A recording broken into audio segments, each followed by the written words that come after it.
ছবি দেখে বাচ্চারা ওই অর কখন একটা ছবি বাচ্চার কাছে একটা ছবি ওগুলো মানে না। তখন ছোট বাচ্চাদের ঘুম পাড়ানি মাসি শিখে ঘুম পাড়ায় না, ছড়া শিখায়, কত শিখায়, সেরকম ছোটবেলা থেকে ওদের শিক্ষাটা শুরু হয়ে যায়। এই শিক্ষার মান উন্নয়ন করতে গেলে যখন দেখে দেখে শিখে গেল তখন লেখা। হ্যাঁ, এই সম্পর্কে শিক্ষকদের বা গার্জিয়ানদের কোনো মতামত আছে?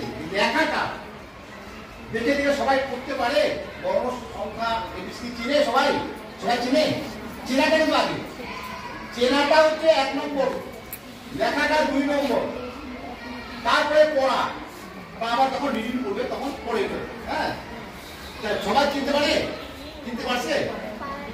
পারে না। নার্সারির ক্ষেত্রে সবাই পারে না, এখনো সবাই শিখে উঠতে পারে নাই। 3 মাস মাত্র গেল তো, এখন আস্তে আস্তে শিখে যায়। কেন পারলো না?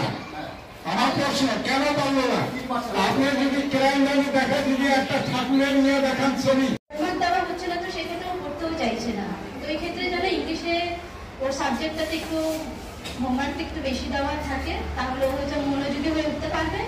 এবং আরেকটা কথা বলবো, যেটা ওকে হচ্ছে মানে কয়েকদিন আগে হলো যে ওকে হয়তো কেউ মারতো, বা একদিন তো বাড়িতে গেছে, দেখছি কানের ওখানে সাইডে মানে খামচে দিয়েছে, রক্তও বার করে দিয়েছে।